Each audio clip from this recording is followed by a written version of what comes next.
बारिश के बाद अक्सर आपने देखा होगा कि स्किन ड्राई हो जाती है और अक्सर ये भी लोग शिकायत करते हैं, चलो बीमार तो वो होते हैं लेकिन स्किन के इश्यूज़ बहुत ज़्यादा हो जाते हैं, बहुत रेयर है ये इश्यूज़, और इस पर हम बात करेंगे और जानेंगे कि इसका हल क्या है। बिल्कुल हब्स और नमी की वजह से हमारी स्किन ख़ास तौर पर देखें चेहरे और बालों के बहुत सारे मसाइल जो है वो पैदा हो जाते हैं। बरसात के मौसम में फ़ज़ा में मौजूद नमी की वजह से बैक्टीरिया और फंगस की अफजाइश भी बहुत तेज़ी से होती है, जिसका बराह रास्त असर हमारी स्किन की सेहत पर पड़ता है। ज़्यादातर लोग इस मौसम में बार बार पसीना आने और जल्द के मुख्तलिफ मसाइल का शिकार हो जाते हैं। अच्छा, इस मौसम में ना चेहरे पर दानों और एक्नी का निकलना, स्किन एलर्जी के साथ साथ बालों का शदीद झड़ना हर दूसरे शख्स का मसला बन जाता है, और सही मालूमात ना होने की वजह से लोग अक्सर गलत प्रोडक्ट्स या घरेलू टोटके इस्तेमाल करते हैं, अपनी जिल्द को मज़ीद ख़राब कर लेते हैं। और मॉनसून में स्किन केयर रूटीन और बालों की हिफाजत हमें कैसे करनी चाहिए, इस पर हम आज बात करेंगे। तो हमारे साथ मौजूद हैं मारूफ डर्मेटोलॉजिस्ट बशीर डाहा साहब। डॉक्टर साहब बहुत शुक्रिया प्रोग्राम में शिरकत करने के लिए। डॉक्टर साहब बताइएगा कि बरसात और मॉनसून की शदीद नमी में चेहरे पर फंगस और एलर्जी के केसेस क्यों बढ़ जाते हैं, इससे कैसे बचा जा सकता है? थैंक यू वेरी मच, बहुत शुक्रिया। बिल्कुल ऐसा ही है कि हमारा बरसात के मौसम में नॉर्मली ये होता है कि सराउंडिंग वेदर में ह्यूमिडिटी बढ़ जाती है। ह्यूमिडिटी बढ़ने की वजह से क्या होता है कि हमारी स्किन के ऊपर जो ऑयल है, जिसको हम मेडिकल में कहते हैं कि सीबम है, उसकी जो वो है एकमुलेशन ज़्यादा होना शुरू हो जाती है। अब होता क्या है कि नॉर्मल रूटीन में भी जो सीबम प्रोडक्शन हो रही होती है स्किन के ऊपर, तो सराउंडिंग वेदर ड्राई होता है, जिसकी वजह से वो ड्राई हो जाती है। लेकिन चूंकि इस सीज़न में सराउंडिंग में ह्यूमिडिटी ज़्यादा होती है, तो वो ड्राई होने की बजाय वो जमा होना शुरू हो जाता है। उसके जमा होने से क्या होता है कि फेस के ऊपर पिंपल्स निकलना शुरू हो जाते हैं और एक्नी बढ़ जाती है, और स्पेशली उन लोगों में जिनकी ऑलरेडी स्किन ऑयली होती है। सही, पर इसका इम्पैक्ट कंपैरेटिवली कम आता है। उनके ऊपर इसका इम्पैक्ट ज़्यादा आता है, उनके चेहरे के ऊपर ज़्यादा पिंपल्स निकलते हैं।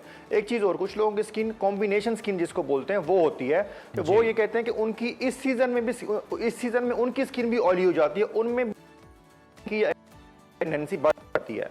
तो और दूसरा ये कि और डिफरेंट, जिस तरह आपने बात की कि फंगल इन्फेक्शन भी हो सकती है, तो और भी डिफरेंट बीमारियां इस वेदर की वजह से हो सकती हैं। अच्छा, तो मुबशिर साहब हमें ये बताइएगा कि ऑयली स्किन वालों की आपने बात की है, तो उसी के हवाले से जान लेते हैं। ऑयली स्किन वाले जो हैं उन्हें किस तरह से एक्नी से बचना है इस मौसम के अंदर, और फिर जो बाकी स्किन टाइप्स हैं उसके हवाले से भी बता।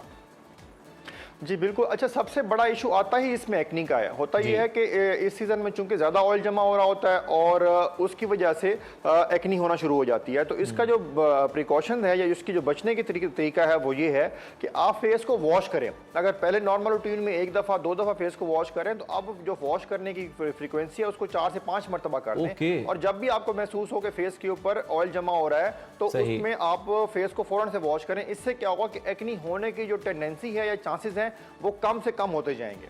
बेहतरीन। अच्छा डॉक्टर साहब, कहिएगा कि हब्स और गर्मी के मौसम में जो सर की जिल्द है वहाँ पर खारिश होती है, खारिश के बाद जख्म और फंगस बन जाता है, उससे कैसे बचा जा सकता है?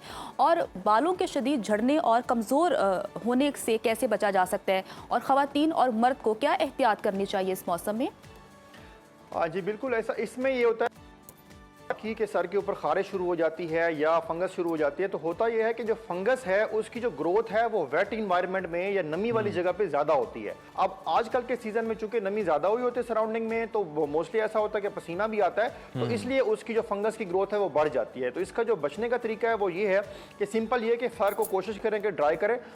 रूटीन में जिस तरह से आप वॉश कर रहे हैं वैसे वॉश करें, और उसके बाद उसको प्रॉपर ड्राई करके फिर आप बाहर निकले। और अगर आप बाहर हैं और बारिश आ गई और सर गीला हो गया, तो उसके बाद भी उसको वेट टॉवल से या किसी ऐसी चीज से वॉश करें, ड्राई करें कि जिसके बाद यह कि ज्यादा देर वो नमी या उसके ऊपर पानी ना रहे। दूसरी बात की है कि जो इसमें एक जनरल कंसेप्ट है कि जी इस सीजन की वजह से हेयर फॉल शुरू हो जाता है। इस सीजन की वजह से कोई हेयर फॉल का स्पेसिफिक नहीं है। जो हेयर फॉल के डिफरेंट रीजन हैं वो वही है कि मेल में होता है कि जैसे होता है, और फीमेल में है उसकी डिफरेंट रीजन है, डाइटरी डेफिशिएंसी होती है। तो वो रीजन हैं, उनको एड्रेस करना चाहिए। लेकिन जो इचिंग होती है, खारिश होती है या फिर फंगल ग्रोथ होती है, वो रीजन बन सकती है इस वेदर की वजह से। तो उसको एड्रेस करने का तरीका ये है, अगर इचिंग बढ़ गई है, कंट्रोल नहीं हो रही, तो फिर सबसे बेस्ट है कि डॉक्टर से कंसल्ट करके फिर मेडिसिन लें। और अगर ऐसा नहीं है, आपको हल्की सी इचिंग हो रही है, तो फिर कोशिश बेसिस पे सर को ड्राई करें, ताकि ये है कि इसका जो साइड इफेक्ट है वो ना आए। बिल्कुल सही। तो मुबश्शिर साहब हमें ये भी बता दें कि बाल जो कमज़ोर हो जाते हैं या फिर जो गिरना शुरू हो जाते हैं या फिर टूट रहे होते हैं, लोग कहते हैं कि वैसे आम दिनों में नहीं टूटते, लेकिन ये जो 1-2 माह है इसके अंदर, आपने कहा कि कोई लिंक नहीं है, लेकिन फिर भी लोग कहते हैं कि टूटते हैं, तो इसको किस तरह से रोका जा सकता है? देखें, इसमें डिफरेंट रीजन हो सकती हैं। विटामिन डी डेफिशिएंसी की वजह से बाल गिरते हैं, जिंक डेफिशिएंसी की वजह से बाल गिरते हैं। लोगों में होता क्या है कि लोग इस सीजन में जो उनकी डाइटरी हैबिट्स हैं वो थोड़ी सी चेंज हो जाती हैं। तो आप अगर अपनी जो बॉडी की बालों के लिए बेसिक रिक्वायरमेंट है, न्यूट्रिएंट्स और मिनरल्स, वो पूरे रखें, बैलेंस डाइट लें, वाटर इनटेक बेहतर रखें, और दूसरे ये कि अगर बाल गिर रहे हैं तो फिर डॉक्टर से कंसल्ट करके जो भी स्पेसिफिक रीजंस हैं उसको एड्रेस करें। तो उससे क्या होगा कि बालों के गिरने की जो टेंडेंसी है वो कम हो जाएगी।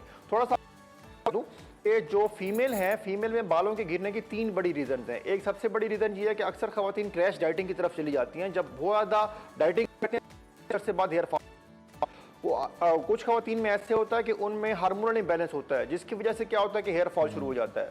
और ये होता है कि स्ट्रेस की वजह से भी हेयर फॉल होता है खवातीन में स्पेशली। सही। अच्छा डॉक्टर साहब ये भी बताइए, मेल का हार्मोन होता है टेस्टोस्टेरोन, जो कि डीएचटी में कन्वर्ट होता है और वो जाके बालों के गिरने का सबब बनता है। अब इसके फिर फर्दर ट्रीटमेंट ऑप्शन है हमारे पास कि हम सकते हैं, पीआरजीएफ कर सकते हैं, एक्सोसोम कर सकते हैं, या फिर ये कि उनको विटामिन और मिनरल्स पे शिफ्ट कर सकते हैं ताकि एफिशिएंसी पूरी हो और हेयर फॉल की जो फ्रीक्वेंसी है वो कम हो जाए। अच्छा डॉक्टर साहब ये भी बताइएगा कि इस नमी वाले मौसम में स्किन टाइप के लिहाज से किस किस्म का फेस वॉश, क्लिनजर या साबुन इस्तेमाल करना फ़ायदेमंद हो सकता है? कंडीशन